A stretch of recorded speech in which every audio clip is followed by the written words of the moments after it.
Hey guys, welcome to What If Eren Was Reborn with All His Memories Part 3. Last time we left off after the Battle of Trist and the recruits choosing their regiments and the scouts preparing for their next expedition beyond the walls. With everyone caught up, let's begin. The day of the expedition, Eren made sure to tell his friends to keep their hoods up if they see a certain abnormal titan, telling them they will recognize it when they see it. Like usual, the female would kill tons of scouts in her search for Eren, eventually learning Eren's most probable location from Reina, running over to capture him. However, unlike usual, when given the option to transform and take care of Annie himself or trust the Levi squad, this time Eren would transform into his attack titan, and engage her. Due to having 10+ years of fighting experience, Eren is able to fight evenly with Annie, and counter her attacks, using her own grappling technique to rip off her arms. Then punching her titan in the skull constantly, stopping it from being able to move, meaning she couldn't resist while Eren takes a bit into the nape, eating her, before she could crystallize. After exiting his titan, Eren is questioned on why he ate her instead of capturing her. However, Eren states that he already knows everything she knows, so they won't get any information they don't know out of her, and also if he didn't, she was just going to encase herself in a crystal shell to protect herself, so this was the best option. Because of Eren's actions, Levi squad got to survive and retreat to Karen's district, where they are ordered to surrender Eren to the royal capital. Also, while on the way back to the walls, Reina is forced to flee back to report to Molly about the defeat of both Berthold and Annie. So he was presumed as a fallen soldier of humanity by the scouts. However, Eren had a strong idea of where he had gone. Luckily, Eren was set free due to Zeke turning the residents of Ragako village into titans, causing mass panic about a breach in the walls. Like usual, the Survey Corps recruits from the 104th Training Corps are sent into Wall Rose under the supervision of Mikasa to determine whether they are titan shifters. So have to fend off titans without ODM gear, so they seek refuge in Utgard Castle. However, the titans manage to get in, so Yama is forced to reveal her identity as the Jaw Titan, tearing down the tower to protect everyone. Luckily, Eren knew exactly where they were, directing the scouts to their location, saving Historia and the others. Eren then tells Historia that it is about time that everyone knows the truth about her, with Historia explaining everything she knows. Eren then takes over, explaining everything about the fake royal family and the reason why they removed everyone's memory. He then told them that Rod Race Historia's father will probably be searching for her to retake the founding titan due to the rest of the royal family being killed by his father. Eren then thinks that the timeline has definitely changed, as in the original timeline, Reina would have revealed his identity and a huge fight would have ensued. But this time Reina is with Zeke planning, so probably won't show up until they visit Wall Maria. As predicted by Eren, the military police regiment call for the suspension of all further expeditions beyond the wall by orders of the king, and summon Erwin Smith to the Mitra's chancellery to speak with the assembly. Like usual, Demo Reeves arranges for Eren and Historia to be taken by the 1st Interior Squad so that Rod Rice can be located, but Kenny arrives to collect Eren and Historia, and kills Demo Reeves to avoid being followed. Erwin is taken into military police custody after the Survey Corps is framed for the murder of Demo Reeves. Before departing, he names Hange to be his successor. Hange convinces Roy of Berg newspapers to report the truth about the 1st Interior Squad and the framing of the Survey Corps to the public. The murder of Demo Reeves by the 1st Interior Squad is revealed publicly in Trist District, repairing the Survey Corps reputation. Erwin Smith is then brought before King Fritz and the assembly. As they order him to the gallows, Anka enters the court bringing news that Wall Rose has fallen. When the nobles refuse to allow refugees into Wall Sheena, Darius Zackley intervenes, arresting the nobles and dethroning Fritz for going against the Charter of Humanity. Like usual, Eren allows himself and Historia to be captured, being taken to the Rice Chapel. Similarly to the original, Eren allows Historia to have the option to eat him and inherit all his titans, however this time Historia didn't even consider it. Due to Eren always being on her side and telling her about everything beforehand. She then flips Rod over, breaking his spine, freeing Eren, with Rod consuming the Titan serum transforming into an abnormal pure Titan twice the size of the colossal Titan, causing the cavern to collapse, with Eren hardening to protect everyone. When they get outside, Eren explains that the people are not going to follow a queen by name only, telling them his plan to allow Historia to kill Rod in front of all the residents of Orfood district. To enact the plan, Eren transforms into his colossal Titan, to shield him from the heat emanating from Rod's Titan, making contact with him and his royal blood. Activating a fraction of the founding Titan, allowing Eren to control Rod, to prevent him from attacking anyone and to direct him to Ordview district.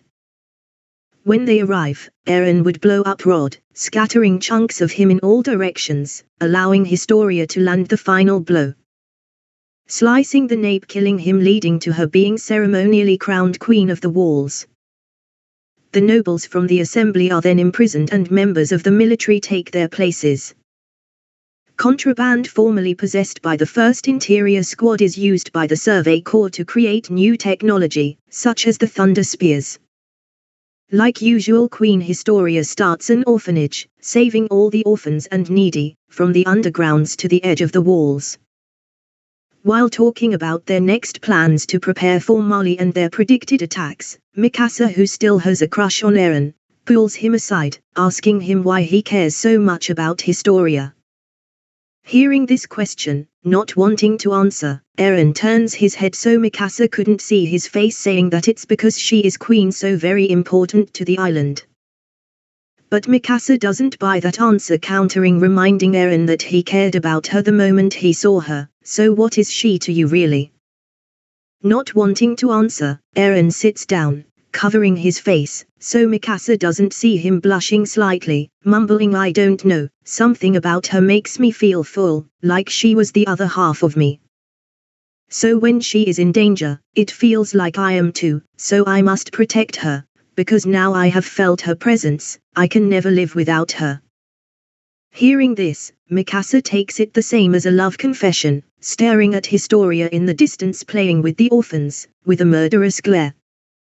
Fearing that she will lose Eren to Historia, Mikasa desperately grasps Eren's hand, tears in her eyes, confessing her love to him with all her heart, but it is for nothing as Eren, slightly sad, feeling Mikasa's pain, apologizes, saying, I'm sorry, I love you with all my life, however I have seen it. You will go against my plans and I will not be able to bring myself to stop you from killing me, so this time I am choosing Historia, as she was always on his side even when he became a demon. Sorry, I'm really sorry, I know this is going to hurt you, that's why I didn't want to say it, I hadn't had planned to reveal it for another few years. Mikasa, rejected, falls to her knees, tightly gripping Eren's shirt, crying, trying to tell Eren that she would never kill him and he is wrong about it, however Eren simply turns his head, apologizing once again. Somewhere nearby on the farm, Jean is complaining about that suicidal maniac's popularity among the people, when he sees Mikasa crying, so runs over yelling at Eren, prepared to punch him. Shouting, what did you do to Mikasa, why is she crying, what did you do to her? Punching Eren in the face, as he falls to the ground. Not responsive, Mikasa constantly repeats, Eren doesn't love me, Eren love Historia, Eren doesn't love me, Eren loves Historia, etc.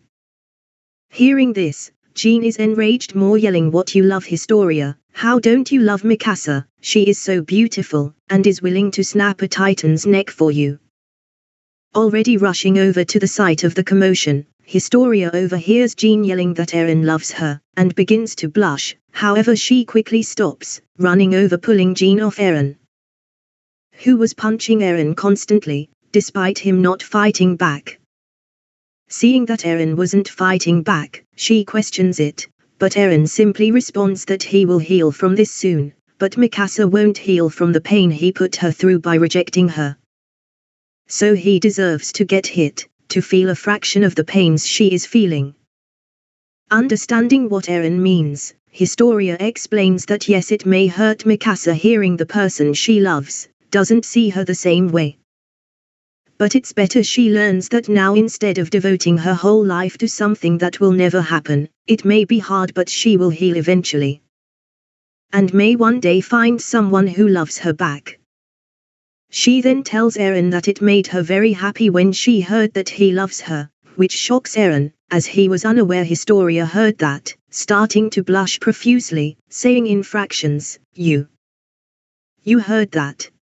Historia then laughs, saying Jean wasn't very quiet about it. To which Eren replies, by punching Jean in the side, saying thanks Jean boy. Hearing Jean and Eren arguing once again, the rest of the group arrive. Being informed on the situation, Armin tries to comfort the heartbroken Mikasa. While Connie and Sasha make fun of Eren for having a crush on Historia, which makes Eren and Historia blush, telling them to shut up, but they don't, so Eren grabs Historia's hand and runs away. Once again apologizing to Mikasa. When they were secluded, Eren asks Historia how she will reply to his feeling, so she replies while blushing, saying it is true that she feels the same way, but she also loves Yama. So I have been dreading having to choose, so Eren tells her she should choose the one who can protect her the best, and the one who can make her the happiest. Because her happiness is the most important. However, inside Eren is thinking choose me, I don't want her to love anyone but me, why does she have to love Yama as well? Hearing this Historia simply says that this just makes it harder to choose. So Eren, who is somewhat heartbroken yet happy, changes the topic, reminding her that it's getting dark and not all the farm work is done, so they better finish it. 2 months later, the scouts start the expedition to retake Shiganshina, with hundreds of new young recruits aka greenhorns. When they get there, Eren fills the outer gate hole with Titan hardening, however he doesn't fill the inner gate due to having to find Reina. Instantly locating his hiding spot in the wall, stabbing him through the neck, forcing him to transform into his Titan, with Eren doing the same shortly after. Due to Eren having Titan hardening and being great at hand-to-hand combat, Eren easily breaks through Reina's armor, managing to cave his Titan's head in, allowing Eren to eat Reina's Titan's nape. Inheriting his Titan. He then joins in the charge against Zeke and Peak, using his newly inherited armored Titan and Titan hardening to absorb multiple flying boulders, acting as a shield. Allowing Levi to take Zeke down due to Eren not wanting to accidentally activate the founding Titan. Not wanting Zeke to get killed before his plans could commence, Eren creates a situation for Peak to save Zeke and retreat. They then search the basement, confirming what Eren had already told them, however this time Erwin was also with them. Upon the warriors' return to Mali, the government postpones their mission to obtain the founding Titan due to the loss of 4 Titans becoming publicly known. Leading to the Mideast Allied forces declaring war on Mali. Back on the island, near the end of the winter months, it is announced that Wall Maria has been made completely Titan-free. Due to the large influx of Titans over the course of 5 years, very few Titans remain beyond the walls on Paradise Island. Eren also managed to search for and capture Dina's smiling Titan, keeping her as a backup to potentially start a partial rumbling in case his plans don't work out. 1 year after the Battle of Trist, Eldian citizens begin to repopulate Shiganshina district and the Survey Corps sets out beyond Wall Maria for the first time in 6 years. Reaching the borderline wall and the shores of the ocean. Not long after, Mali sends out their first survey fleet to Paradise Island, however they are intercepted by the Survey Corps, who in turn the soldiers present with the help of Eren's Titan.